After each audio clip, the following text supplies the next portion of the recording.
This is the story of a man named Stanley. Stanley worked for a company in a big building where he was employee number 427.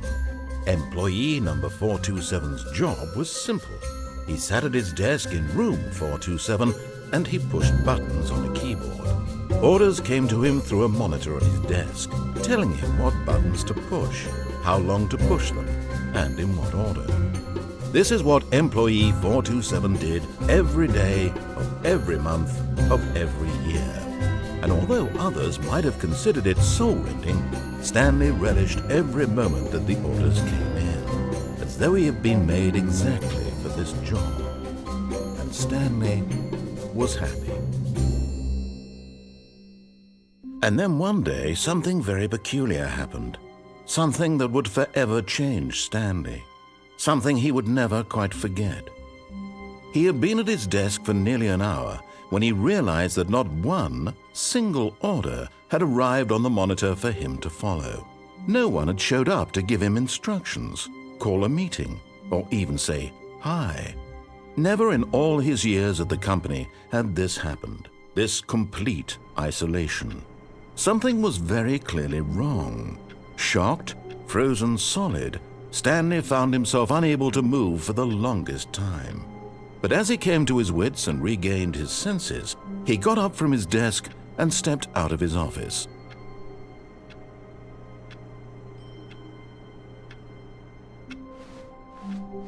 All of his co-workers were gone. What could it mean?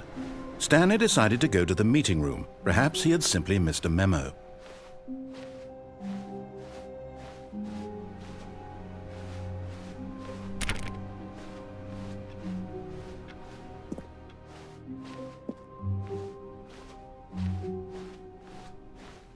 When Stanley came to a set of 2 open doors, he entered the door on his left.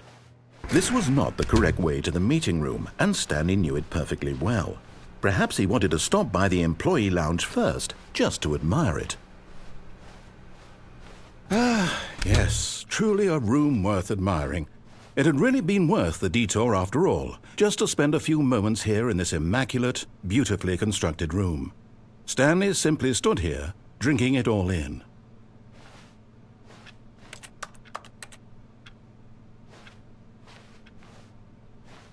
But eager to get back to business, Stanley took the first open door on his left.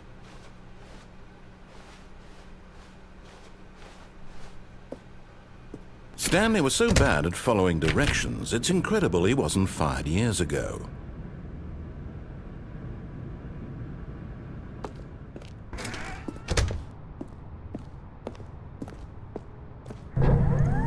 Look, Stanley, I think perhaps we've gotten off on the wrong foot here. I'm not your enemy, really, I'm not. I realize that investing your trust in someone else can be difficult, but the fact is that the story has been about nothing but you all this time. There's someone you've been neglecting, Stanley. Someone you've forgotten about. Please, stop trying to make every decision by yourself. Now, I'm not asking for me, I'm asking for, this is it, Stanley, your chance to redeem yourself. To put your work aside, to let her back into your life. She's been waiting. That's her, Stanley. You need to be the one to do this, to reach out to her. If you can truly place your faith in another, then... Oh, no, you can't... Did you just unplug the phone? No, that wasn't supposed to be a choice. How did you do that? You actually... chose incorrectly? I didn't even know that was possible. Let me double check. No, it's definitely here, clear as day. Stanley picks up the phone. He's taken to his apartment where he finds his wife, and the two pledge themselves to one another. Music comes in, fade to white, roll credits. Not picking up the phone is actually somehow an incorrect course of action. How is that even possible? None of these decisions were supposed to mean anything. I don't understand. How on earth are you making meaningful choices? What did you... Wait a second. Did I just see... No, that's not possible. I can't believe it. How had I not noticed it sooner? You're not Stanley. You're a real person. I can't believe I was so mistaken. This is why you've been able to make correct and incorrect choices. And to think I've been letting you run around in this game for so long. If you'd made any more wrong choices, you might have negated it entirely. It's as though you completely ignored even the most basic safety protocol for real-world decision-making. Or did you not grasp the severity of the situation? Well, I won't have that kind of risk on my watch. I'm going to stop the game for a moment so we can educate you properly on safe decision-making in the real world. Please observe this helpful instructional video. Choice. It's the best part of being a real person. But if used incorrectly, can also be the most dangerous. For example, in this scenario, a hypothetical real person named Rupert has a choice. He could invent a machine that eliminates food shortages across the world to make life better for all people. Or he could spend years of hard work forgetting how to read. Which choice would you make? Remember that unlike here, the real world makes sense, and at no time should you make a choice that does not conform to rational logic. If you find yourself speaking with a person who does not make sense, in all likelihood, that person is not real. Allow the person to finish their thought, then provide an excuse why you cannot continue talking. Turn to a partner and practice saying, "My goodness, is it 4:30? I'm supposed to be having a back, sack, and crack." Excellent. Making choices on a regular basis is the best part to a healthy decision-making process. Most medical professionals recommend making at least 8 choices per day. Do you make more than 8? Less? And finally, if you begin to wonder if your choices are actually meaningful and whether you'll ever make a significant contribution to the world, just remember that in the vast infiniteness of space, your thoughts and problems are materially insignificant, and the feeling should subside. At this time, your instructor will guide you in an exercise to test and reinforce the material covered in this video. Welcome back. You may have noticed that this room has begun to deteriorate as a result of narrative contradiction. But not to worry. Now that you're properly informed on good decision-making, we're going to revisit a choice you made just a few minutes ago and see what the correct thing to do would have been. This way, please.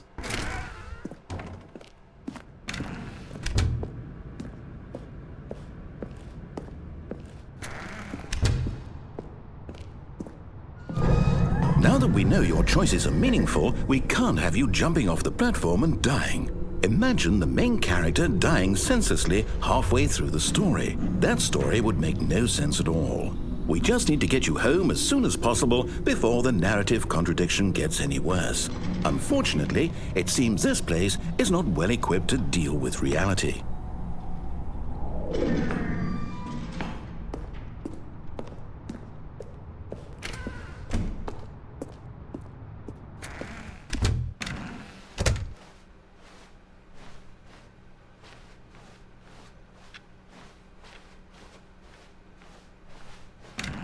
Almost there. You'll take the door on the left, back to the correct ending, the story will have resolution once again, and you'll be home free in the real world.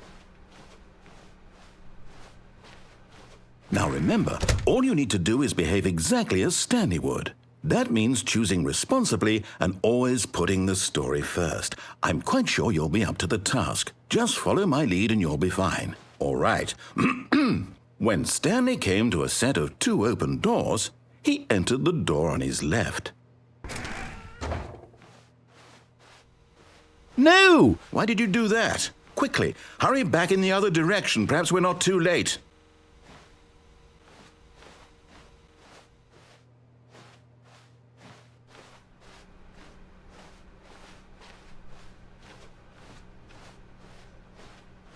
Oh, it's ruined. I can't believe, after everything we talked about, that my story, you've destroyed my work. Why? For what? What did you get out of that? What did you think was so special about seeing the game undone, left here like so much garbage? It's worthless now. And what am I supposed to do? Even if there were a way to continue, would it be worth it? To know that my story is now incorrect? How can I go back to that? I can't erase that knowledge. I'll have to live with it forever, reliving its impossibility forever. I couldn't live that way. Is it better to shut the game down entirely? To willingly destroy all of my work? I don't know. What's the answer? What do I do? What do I do? What do I... No, I have to. I have to shut the game down. I have to. I have to.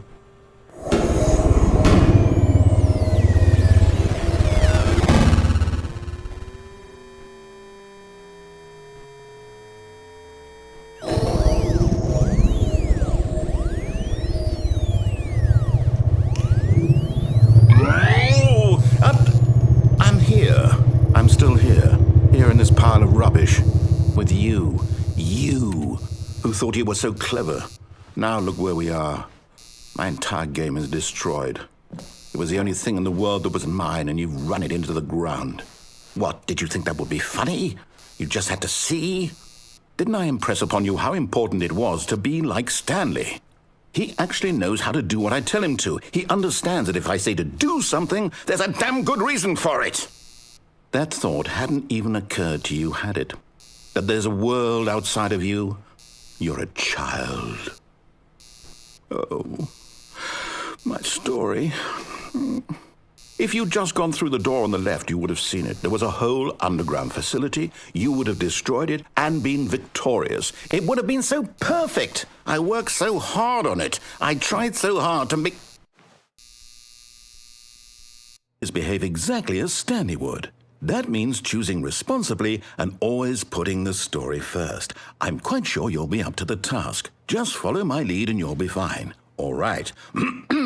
When Stanley came to a set of 2 open doors, he entered the door on his left. No! Why did you do that? Quickly, hurry back. Behave exactly as Stanley would. That means choosing responsibly and always putting the story first. I'm quite sure you'll be up to the task. Just follow my lead and you'll be fine. All right. When Stanley came to a set of 2 open doors, he entered the door on his left.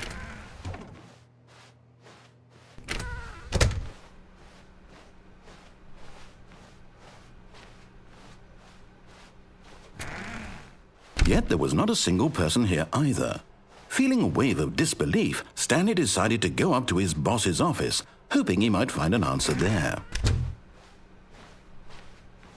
Coming to a staircase, Stanley walked upstairs to his boss's office.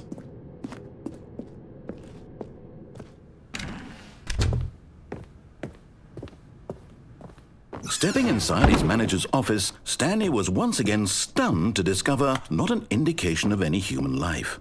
Shocked, unraveled, Stanley wondered in disbelief who orchestrated this, until he saw the door with a voice receiver next to it. Surely behind this door lay all the answers to his questions. And beyond all probability, he knew the passcode. He had seen it on his boss's computer just last week. Nightshark 115. Was this the code to open the door? Would it still work? There was only one way to find out. Stanley had been trained never to speak up, but now he would draw from within himself the courage to face the unknown.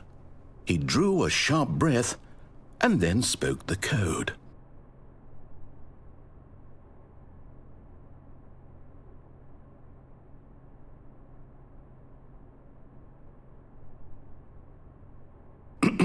Stanley spoke the code.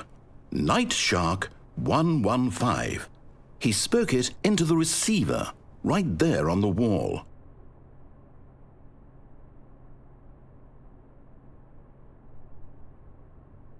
I'm sorry, is there a problem? You didn't mishear me, did you? Please speak the code into the receiver. Otherwise we can't get on with the story. This is a crucial step.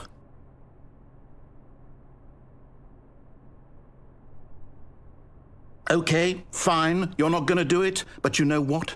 It's pretty humiliating to bring you this far, only for you to suddenly decide you have better things to do. I asked you for this one single thing, for your respect. The kind of respect Stanley shows for his choices. He knows what it means to take a story seriously.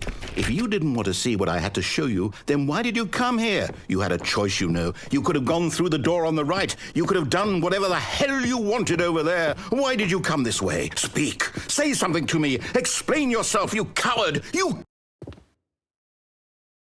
When Stanley came to a set of 2 open doors, he entered the door on his left. Stanley? Hello? Are you... Is everything okay?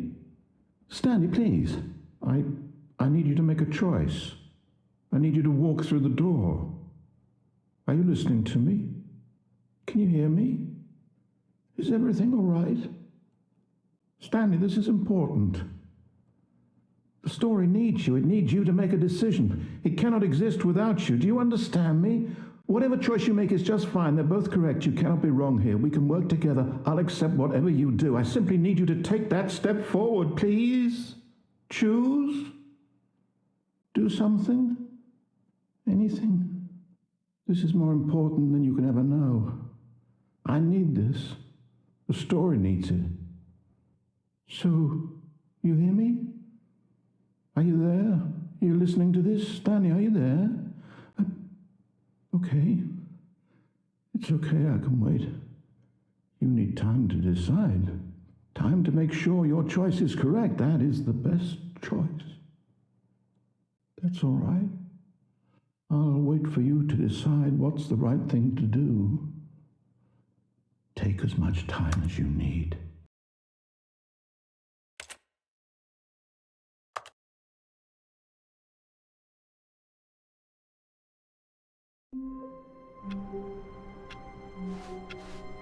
All of his co-workers were gone. What could it mean? Stanley decided to go to the meeting room. Perhaps he had simply missed a memo.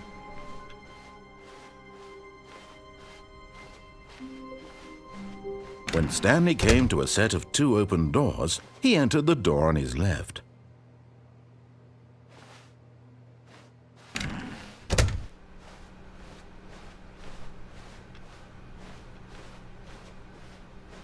Yet there was not a single person here either. Feeling a wave of disbelief, Stanley decided to go up to his boss's office. Coming to a staircase, Stanley walked upstairs to his boss's office. But Stanley just couldn't do it. He considered the possibility of facing his boss. Admitting he had left his post during work hours, he might be fired for that. And in such a competitive economy, why had he taken that risk? All because he believed everyone had vanished? His boss would think he was crazy. And then something occurred to Stanley. Maybe, he thought to himself, maybe I am crazy. All of my co-workers blinking mysteriously out of existence in a single moment for no reason at all? None of it made any logical sense. And as Stanley pondered this, he began to make other strange observations. For example, why couldn't he see his feet when he looked down? Why did doors close automatically behind him wherever he went? And for that matter, these rooms were starting to look pretty familiar. Were they simply repeating? No, Stanley said to himself, this is all too strange. This can't be real. And at last, he came to the conclusion that had been on the tip of his tongue. He just hadn't found the words for it. "I'm dreaming!" he yelled. "This is all a dream." Oh, what a relief Stanley felt to have finally found an answer, an explanation. His co-workers weren't actually gone. He wasn't going to lose his job. He wasn't crazy after all. And he thought to himself, I suppose I'll wake up soon. I'll have to go back to my boring real-life job pushing buttons. I may as well enjoy this while I'm still lucid. So he imagined himself flying and began to gently float above the ground. Then he imagined himself soaring through space on a magical starfield, and it too appeared. It was so much fun, and Stanley marveled that he had still not woken up. How was he remaining so lucid? And then perhaps the strangest question of them all entered Stanley's head. One he was amazed he hadn't asked himself sooner. Why is there a voice in my head dictating everything that I'm doing and thinking? Now the voice was describing itself being considered by Stanley, who found it particularly strange. I'm dreaming about a voice describing me, thinking about how it's describing my thoughts, he thought. And while he thought it all very odd and wondered if this voice spoke to all people in their dreams, the truth was that, of course, this was not a dream. How could it be? Was Stanley simply deceiving himself, believing that if he's asleep, he doesn't have to take responsibility for himself? Stanley is as awake right now as he's ever been in his life. Now, hearing the voice speak these words was quite a shock to Stanley. After all, he knew for certain, beyond a doubt, that this was in fact a dream. Did the voice not see him float and make the magical stars just a moment ago? How else would the voice explain all that? This voice was a part of himself too. Surely, if he could just... He would prove it. He would prove that he was in control, that this was a dream. So he closed his eyes gently, and he invited himself to wake up. He felt the cool weight of the blanket on his skin, the press of the mattress on his back, the fresh air of a world outside this one. Let me wake up, he thought to himself. I'm through with this dream. I wish it to be over. Let me go back to my job. Let me continue pushing the buttons. Please, it's all I want. I want my apartment, and my wife, and my job. All I want is my life exactly the way it's always been. My life is normal. I am normal. Everything will be fine. I am okay.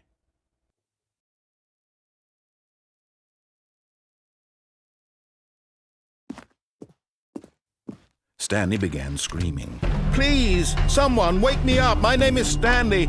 I have a boss. I have an office. I am real. Please, just someone tell me I am real. I must be real. I must be. Can anyone hear my voice? Who am I? Who am I? And everything went black.